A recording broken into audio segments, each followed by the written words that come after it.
하나님께서는 우리를 지금도 사랑하시고 우리의 삶의 모든 길을 하나님의 복 가운데로 인도하고 계신 줄 믿습니다. 하나님의 말씀은 히브리서 12장 7절부터 13절까지의 말씀입니다.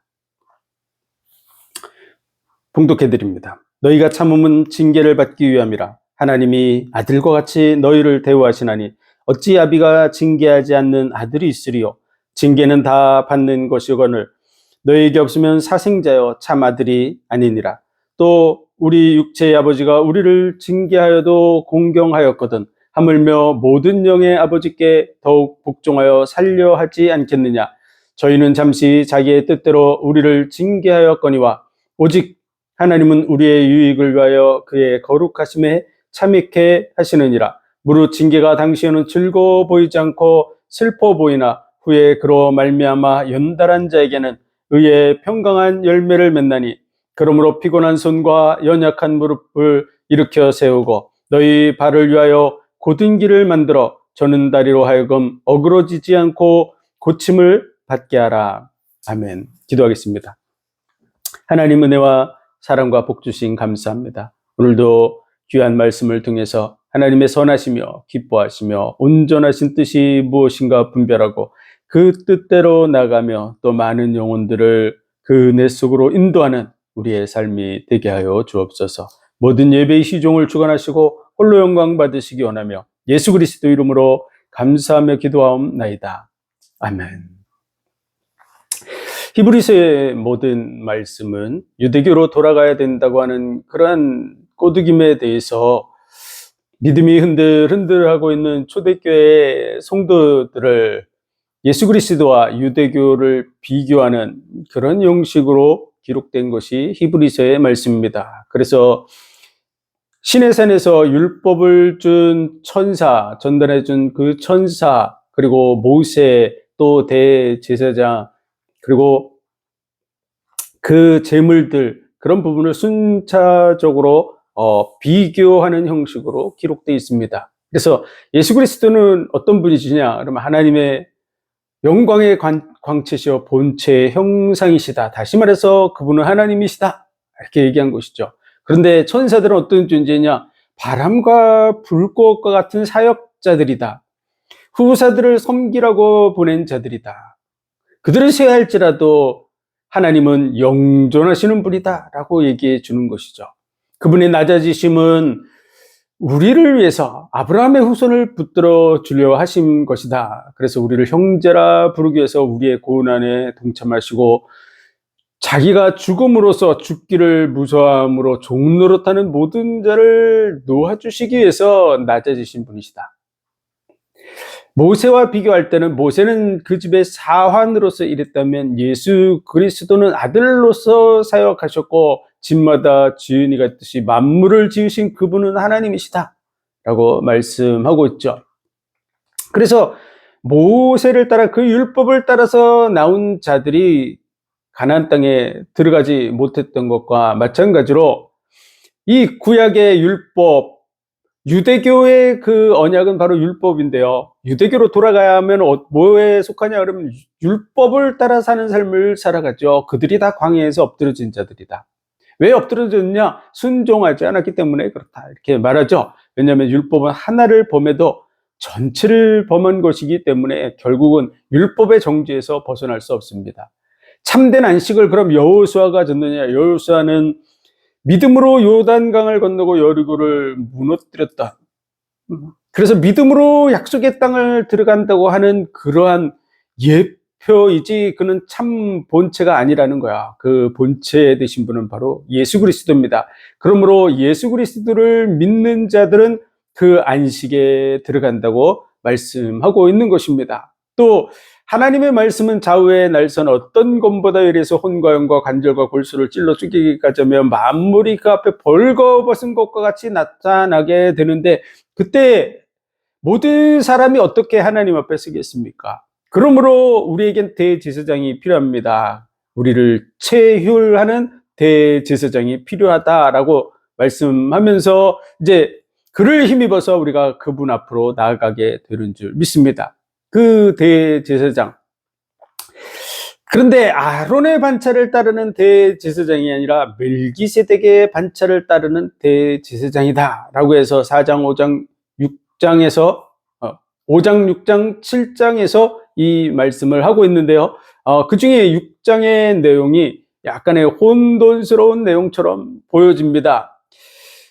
당연히 믿음의 초보를 벗어나서 완전한 믿음에 서야 되는데 그 기초적인 것을 반복해서 닦는 그 부분에 대해서 어린아이와 같은 그런 부분으로 말씀하고 있고요. 거기서 벗어나서 완전한 데 나아가라고 1절에서 3절의 내용은 얘기하고 있는 것입니다. 그리고 4절에서 8절의 내용은 과거형으로 다 쓰여져 있습니다.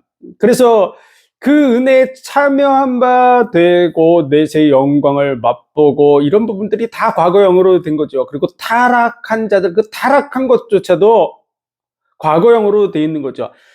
과거에 그렇게 맛을 받고 지금 타락하면 이제 구원받지 못한다, 이런 현재 성도들에게 하는 얘기가 아니고 그들이 그 맛보았던 자들이 곧 이미 타락한 자들, 그들에게는 이제 불사름만이 남아 있을 것이다.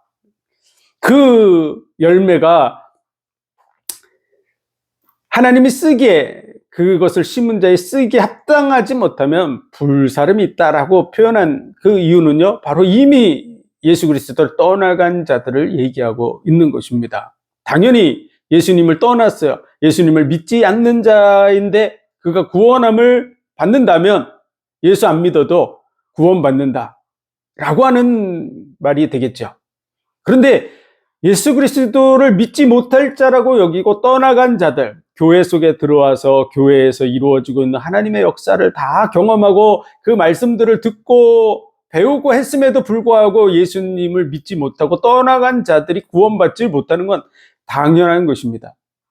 교회에 발을 들여놨다고 구원받는 건 아니죠. 그래서 지금 너희를 인도하는 자들, 그들을 본받게 하려는 것이다. 믿음으로 이 일을 이루어가는, 참고 견딤으로 이 일을 이루어가는 자들을 본받게 하려는 것이다 라고 얘기하고 있고요.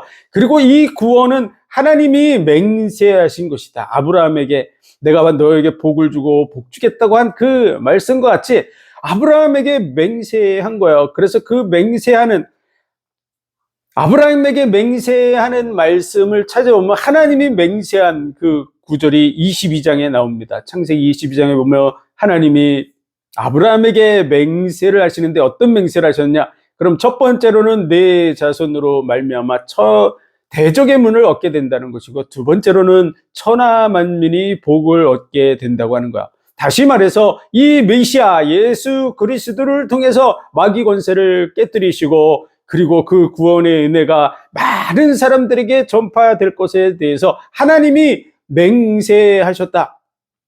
그래서 맹세는 모든 일의 최후 확정이다. 하나님께서 우리에게 구원을 주시겠다고 맹세하신 것이다. 그러므로 예수 그리스도를 믿는 믿음에서 떠나면 안 된다고 얘기하는 것이죠.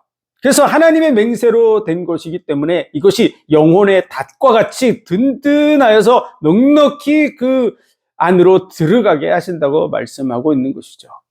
그래서 6장에 그 말씀이 그렇게 되고 7장에서는 아론의 반차가 아니라 멜기세덱의 반차를 따르는 대제사장으로 오셨기 때문에 유대교적인 관점을 가지고 있는 유대인들은 왜 아론의 반차를 따라서 레위 지파가 돼야 되는데 예수님은 레위 지파가 아니지 않냐, 아론의 그 후손이 아니지 않냐, 이런 부분을 따지는 것이죠. 그 부분에 대해서 시편 110편의 그 말씀대로 하나님께서 메시아의 오심에 대한 얘기를 할 때 멜기세덱의 반차를 따르는 대제사장이라고 말씀하신 그 말씀대로 오신 분이다.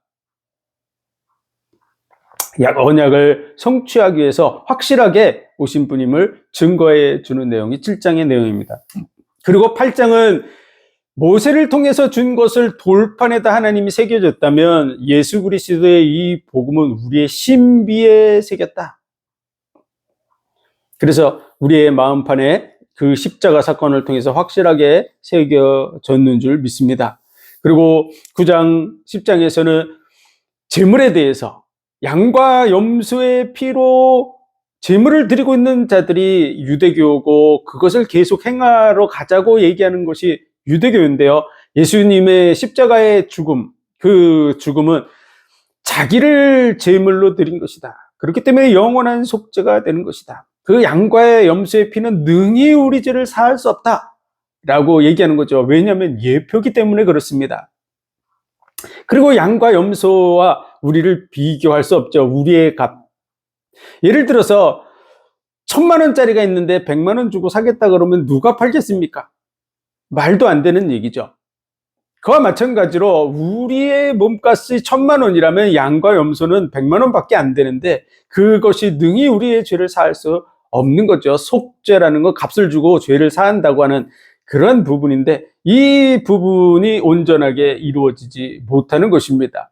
그래서 하나님은 예표로 주셨고 그 본체 대신 메시아가 와서 이 일을 이룰 것이라고 말씀하신 것이죠. 그런데 유대인들은 메시아 그러면 어떤 메시아를 기다리고 있었냐? 그러면 다윗과 같은 통치자 메시아를 기다리고 있는 것이죠. 그래서 이 땅에 와서 대적들을 다 물리치고 나라의 국력을 강성하게 해서 전 세계를 지배할 어떤 통치자를 기다리고 있는 것입니다. 그런데 예수님이 이 땅에 오셔서 십자가를 지고 죽으시니까 그 부분에 대해서 그들은 예수 그리스도가 진정한 메시아가 아니라고 생각하는 그런 자리로 나아간 것입니다.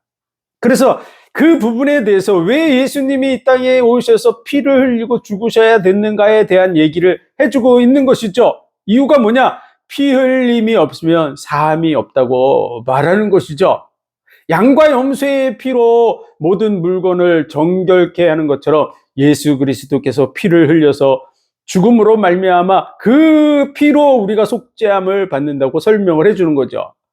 그런데 그 부분은 그냥 지금 히브리서를 기록한 그 기자가 설명하고 얘기하는 내용이 아니라 과거에 하나님께서 언약을 주셔서 메시아가 와서 이루어야 될 것에 대해서 말씀하셨죠. 그래서 여자의 후손이 와서 뱀의 머리를 상하고 뱀의 후손은 여자의 후손의 발꿈치를 상할 것이라고 그 뱀의 후손에 의해서 발꿈치가 상해서 예수님이 죽으실 것에 대해서 말씀하고 있는 거죠. 그리고 가죽옷을 지어 입혀주셨던 것처럼 우리의 허물을 덮기 위해서 희생 제물이 필요했던 그 부분을 얘기해 주시고 양과 염소를 잡아서 나의 죄를 속하는 일을 계속해서 바라보고 오실 메시아가 우리의 죄를 위해서 죽어야 될 것에 대해서 제사는 그 사실을 알려주고 있습니다. 그리고 6월절 어린 양을 잡았을 때 그 양을 잡아서 그 피는 좌우 문설주에 바르고 그 양고기는 무교병과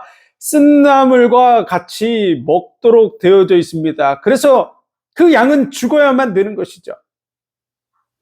그리고 그 뼈가 꺾이지 아니하고 그 시체가 음부에 버림이 되지 아니하리라고 하는 이 말씀들이 다 죽음에 관계된 부분입니다. 그래서 예수님의 죽으심에 대해서 이미 예언되어 있는데 그런 부분들을 제대로 이해하지 못하고 정치적인 메시아, 권력자로서 통치자로서 메시아가 올 거를 기다리고 있는 그런 믿음을 가지고 있기 때문에 예수님이 진정한 메시아가 아니다라고 생각하고 예수님을 떠나간 것이죠.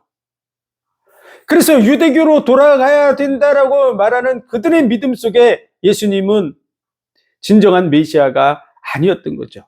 그것은 그들이 가지고 있던 신앙관이 잘못되어져 있는 성경을 정확하게 이해하지 못한 데서 비롯된 것입니다. 그래서 예수님의 죽으심은 성경의 언약대로 죽으신 것이고 언약대로 죽음을 이기고 부활하신 것입니다.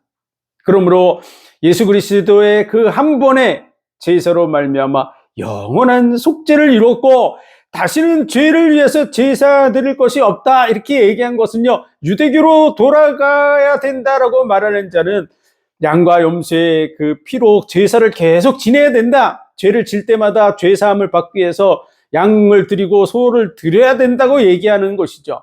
그런데 메시아 예수 그리스도가 진정한 메시아고 한 번의 죽음으로 영원한 속죄, 한 번 죽는 것은 정한이 있죠, 그 후에는 심판이 있다고 하는 그 말씀을 따라서 예수님의 한 번 죽음으로써 우리의 죄를 완전하게 속한 줄 믿습니다. 그래서 이 사실을 알고도 짐짓 죄를 범하는 이 말씀은 이 사실을 알고도 예수 그리스도를 떠나가게 된다면 그들의 죄를 속할 남아있는 또 다른 재물이 존재하지 않기 때문에 그들을 위해서는 맹렬한 불만이 남아있을 것이다 라고. 그들에게 있어서는 예수님을 떠나는 자들은 심판만이 남아있다고 말하고 있는 거죠. 그래서 모세의 법을 폐한 자도 용서함을 받지 못했는데 하나님의 아들을 짓밟고 그 피를 일반적인 피라고 생각해서 치부하고 성령을 모욕하고 욕되게 하는 그러한 사람들이 받을 형벌이 얼마나 크겠냐. 그러므로 너희는 그와 같이 하지 말라고. 나의 의인은 믿음으로 말미암아 산다고 하는 그 말씀대로 너희는 그 믿음, 영혼의 구원함을 받을 믿음을 가진 자다. 그러므로 그 믿음 위에 서야 될 줄로 믿습니다. 그 믿음을 가졌던 사람들이 우리 믿음의 선배들 다 그 안에 들어가 있다. 아벨이 그 제물을 드렸는데 그 제물이 증거한다고 얘기하는 것이죠. 양의 피, 희생 제물이 있어야 구속함을 받는. 그리고 에녹이 하나님과 동행했다고 얘기하는데요. 하나님과 동행한다고 하는 건 믿음이 있어야 동행한다. 믿음은 뭐냐? 하나님이 계신다는 걸 믿고 또 자기를 찾는 이들에게 상 주시는 이심을 믿어야 된다. 우리가 하나님을 찾아갈 수 있는 길이 무엇이 있습니까? 하나밖에 없어요. 죄가 있는 자는 죄사함을 받지 못하면 절대로 하나님께 나아갈 수 없습니다. 그래서 하나님 앞에 나아가려면 반드시 속죄제물 메시아의 그 언약을 붙든 자만이 그리로 나아갈 수 있는 것이죠. 아브라함도 노아도 다 하나님 앞에 번제를 드리는 일들을 했는데요. 그것은 오실 메시아를 바라보는 믿음을 가졌기 때문에 그렇습니다. 그래서 이 메시아를 바라보는 자들이었다. 그 메시아가 왔다. 그분이 예수 그리스도다. 그들은 다 언약을 받던 자들인데 그 오심을 보지 못했다. 그 오심을 보지 못하고 죽었고 우리를 통해서 우리 세대에 그 메시아가 왔고 우리를 통해서 이 복음이 전파됨으로 말미암아 그 은혜가 모든 영혼들에게 미친다라고 얘기해 주고 있는 것입니다. 그러므로 믿음의 주요 온전케 하시는 예수 그리스도를 바라보라고 얘기하고 있는 것이죠. 오직 예수 그리스도를 통해서만 구원이 이루는 줄 믿습니다. 오늘 본문의 말씀은 너희가 참 징계를 받기 위함이라 하나님이 아들과 같이 너희를 대우하시나니 어찌 아비가 징계하지 않는 아들이 있으리요 이렇게 되어져 있는데요. 그것은 현재 성도들이 당하는 고난에 대한 얘기 때문에 그렇습니다. 아니 예수 그리스도를 믿는데 왜 이렇게 고난이 많습니까? 라고 볼 수 있는 것이죠. 왜냐하면 초대교회 12제자들이 거의 다 순교한 상황입니다. 지금. 그리고 그 사도들 뿐만 아니라 제자들도 많은 제자들이 환난과 핍박 속에서 죽임을 당하고 큰 어려움에 직면한 이런 상황 속에 있는 것이죠. 그래서 이 부분에 대해서 징계라는 단어를 썼는데요. 사실은 이 표현에 대해서 우리말 성경 이런 데서는 아예 훈계라는 단어로 완전히 바꿨습니다. 바꿔서 훈계는 다 받는 것이거늘 이렇게 번역을 해놨죠. 왜냐하면 이 징계라고 하는 단어, 파이오니아라고 하는 단어는요, 어린아이들을 가르친다라는 의미를 가지고 있는 단어입니다. 그러므로 징계라고 하는 단어는 사실은 채찍질 하심이라고 하는 그 말 때문에 징계라는 단어로 번역을 한 것 같은데요. 실질적으로 원어적인 내용, 전체적인 흐름적인 내용을 보면 사실은 훈계라고 번역한 것이 훨씬 합당합니다. 그래서 너희가 참음은 훈계를 받기 위함이라 이렇게 해석했는데 사실은 우리를 교육하기 위한 것이다 라고 하는 것이죠. 우리를 바른 사람으로 세우기 위해서 이런 과정이 지나가는 것이다 이런 얘기를 하는 것이죠. 그래서 어찌 아비가 가르치지 않는 훈계하지 않는 아들이 있겠습니까? 말이 안 되죠. 자녀라면 당연히 부모가 가르치고 그렇게 인도해 나갈 수밖에 없습니다. 더더구나 지금 시대에는 학교라는 부분이 제대로 이렇게 갖추어져 있지만 옛날 시대 정말 족장들이 살던 그런 시대는 부모가 자식을 가르치는 것 외에는 그들을 가르칠 만한 것이 존재하지 않습니다. 그렇기 때문에 그런 징계, 뭐 이런 훈계, 이거는 다 아버지가 하게 돼 있는 것이죠. 그래서 훈계는 다 받는 것이고는 당연하게 그렇죠. 자식을 가르치는 부분에서 때로는 말로 훈계를 하기도 하지만 정 말을 안 듣고 그러면은 때로는 회초리로 때리기도 하고 또 채찍으로 때린다고 그런 표현을 하고 있는데요. 정말 자식을 잘못된 길로 간다 그러면 우리도 마찬가지로 정말 채찍으로 때리기까지 할 수 있습니다. 왜냐하면 정말 자식이 그리로 가서 잘못돼서 망하게 된다면 채찍으로 때려서라도 바른 길로 가게 하려고 하는 것이 그것이 부모의 마음인 줄로 믿습니다. 그래서 훈계는 다 받는 것이거늘 너희에게 없으면 사생자여 참 아들이 아니라 참 아들이기 때문에 훈계하는 것이다. 혼도 내고 그런 것이다 라고 얘기하는 것이죠. 또 우리 육체의 아버지가 우리를 훈계하여도 우리 육체의 아버지가 우리를 훈계해도 당연히 우리 부모님에게 복종하죠. 그래서 공경하였거든. 하물며 모든 영의 아버지께 더욱 복종하여 살려 하지 않겠느냐. 이 말을 한 이유는요, 하나님께서 우리를 자녀와 같이 여기시고 우리를 훈계하고 인도하고 계시므로 당연히 그 부분에 대해서 복종해야 된다라고 말해주고 있는 것입니다. 저희는 잠시 자기의 뜻을 위하여 우리를 훈계하였거니와 오직 하나님은 우리의 유익을 위하여 그의 거룩하심에 참여케 하시느니라 그랬는데요. 여기 참여케가 과거형으로 되어져 있습니다. 그래서 우리의 유익을 위해서 여기에 참여케 하셨느니라 이렇게 하는 것이 번역상으로는 더 합당하다. 그래서 이미 거기에 참여케 하셨다. 너희들을 이미 부르셨다. 이렇게 얘기하는 것이죠. 무릇 훈계가 당시에는 즐거워 보이지 않고 슬퍼 보이나 후에 그로 말미암아 연달한 자에게는 의의 평강한 열매를 맺게 된다. 이렇게 얘기하는 것이죠. 당연한 얘기죠. 우리가 잘 훈련받으면 그 훈련받은 만큼 세워지는 줄 믿습니다. 그러므로 피곤한 손과 연약한 무릎을 일으켜 세우고 라고 했는데요. 여기도 이 세우고가 과거 명령형입니다. 그것은 피곤한 손과 연약한 무릎을 일으켜 세웠다고 과거에 그렇게 명령했었다고 얘기하는 것이죠. 다시 말해서 지금 처음 성도들에게 너희 그 잘못된 거 지금 어그러지고 힘이 없고 나약한 그런 믿음에 대해서 바르게 세우라고 전에 명령을 했었던 것이고 전에 얘기를 12절은 전에 얘기를 하는 것입니다. 과거형으로 되어져서 그렇게 명령했었고 13절은 지금 명령하고 있다 이렇게 얘기하는 내용이죠. 너희 발을 위하여 곧은 길을 만들어 저는 다리로 하여금 어그러지지 않고 고침을 받게 하라.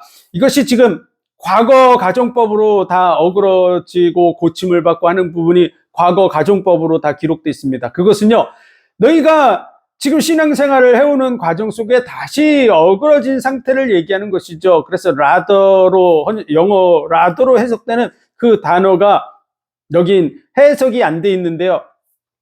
그 부분에 대해서 더욱 뭔가 지금 삐뚤어지고 문제가 있는 부분이 된다 그러면 곧은 길을 지금 만들으라고 하는 현재형으로 되는 것이죠. 그래서 그 발을 위하여 곧은 길을 만들어라. 이렇게 어그러지고 고침을 받을 그런 일들이 있었다면 바른 길을 만들어서 똑바로 걸어갈 수 있도록 하라고. 다시 말해서 믿음 생활에서 벗어나지 말라고 하는 내용을 얘기해 주는 것입니다. 그래서 지금 신앙생활을 해가고 있는데 우리를 어그러지게 하고 삐뚤어지게 하고 고침을 받게 할 만한 부분들이 어떤 부분입니까? 지금 초대교회 성도들에게 있어서는 큰 환란이 닥쳐왔어요. 그 환란으로 인해서 지금 죽느냐 사느냐 하고 하는 그런 기로가 그들에게는 지금 큰 갈등으로 작용하고 있는 것이죠. 여기서 떠나야 되냐 말아야 되냐. 그 부분에 대해서 확실한 이 예수 그리스도를 통해서 주어진 이 믿음을 온전하게 만들어서 그 길을 곧은 길로 만들어서 거기서 벗어나지 않게 하라고 하는 그런 의미를 담고 있는 것이죠. 그래서 예수 그리스도를 믿는 믿음에 대해서 지금 1장서부터 쭉 설명하였습니다. 천사보다 낫고 모세보다 낫고 또 대제사장 중에서도 멜기세덱의 반차를 따르는 대제사장이 있고 양과 염소의 피 수준이 아니라 예수 그리스도의 그 피로 말미암아 이 세상의 성소가 아니라 하늘 성소에 들어가신 그분이고 그 말씀의 언약대로 그대로 성취된다. 그 믿음을 따랐던 것이 우리 믿음의 조상들이 다 그 길을 걸어왔고 예수 그리스도도 그 일을 위해서 참고 견디신 분이다. 그러므로 너희도 참고 견디라고 얘기하는 것이죠. 그래서 이 부분 지금 어그러지고 하게 하고 고침을 받는 그 길로 삐뚤어지게 만드는 그 부분이 없도록 오직 예수 그리스도를 바라보고 나아갈 수 있는 그 부분으로 온전하게 길을 만들으라고 얘기하는 내용이 오늘 본문의 말씀입니다. 그래서 우리는 이 말씀들을 살펴볼 때 중요한 부분들은 꼭 그 시제를 잘 확인해야 됩니다. 그리고 이 시제가 조금 어려움이 있습니다. 왜 그러냐면 한국말로 번역하려고 하다 보니까 과거 가정법, 과거 명령법 이런 부분이 해석이 참 우리말로 조금 깊이 생각을 해야 됩니다. 그래서 다시 말해서 과거에 그와 같이 명했었고라고 하는 의미를 담고 있는 것인데 우리말로 그냥 하려고 하니까 과거에 어떤 명령을 한다. 이게 말이 안 되잖아요. 왜냐하면 현재형으로 생각하기 때문에 그렇습니다. 과거에 명령을 했었고 이렇게 하면 당연히 말이 되는데 과거에 명령을 하고 내가 과거에 명령을 했던 것이다 이렇게 얘기하면 이게 좀 해석에 어려움이 있다 보니까 우리말로 쉽게 해석해서 적어 놓다 보니까 우리가 읽는 성경과 같이 그러므로 피곤한 손과 연약한 무릎을 일으켜 세우고 이렇게 돼 있는 거죠. 현재형처럼 보이는 거죠. 세우라 이래도 현재형이고. 근데 과거에 그와 같이 세우라고 명령했었다. 그것은 언제일까요? 그들에게 있어서 처음에 믿음을 받아들이고 신앙을 양육해 나가는 과정 속에서 그와 같이 했었겠죠. 그리고 이제 지금 현재 너희가 또 시간 속에서 지금 흔들흔들 이리 갈까 저리 갈까 이렇게 어그러지고 삐뚤어질 이런 부분들이 없도록 바르게 고쳐나가라고. 그래서 중요한 부분들을 우리가 잘 묵상하고 기도하면서 그 시제를 잘 참고해야 됩니다.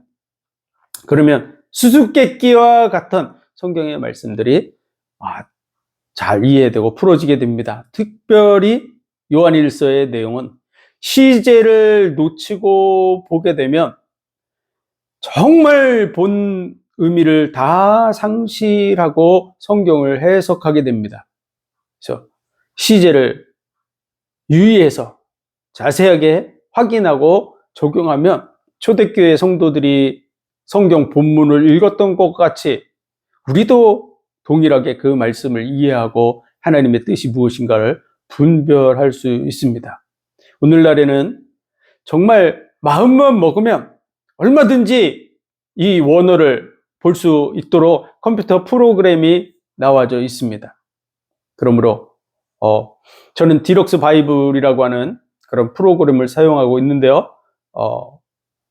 제가 보기에는 아주 잘 되어진 그런 원어 프로그램이다 라고 하는 부분을 말씀을 드립니다. 그래서 혹시 도움이 된다면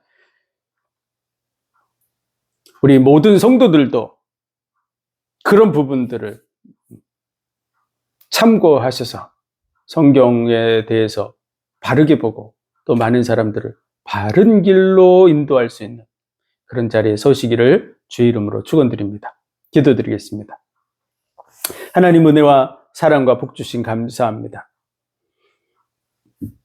예수 그리스도를 믿어야 되는 분명한 이유를 자세하게 계속해서 반복적으로 설명해 준 이 히브리서의 말씀을 잘 기억하고 온전한 믿음 속에 서게 도와주시고 또 다른 사람들을 바른 길로 인도할 수 있는 정확한 말씀을 확인하고 전달해 줄 수 있는 그런 준비된 하나님의 사람들이 되어 나가게 하여 주옵소서.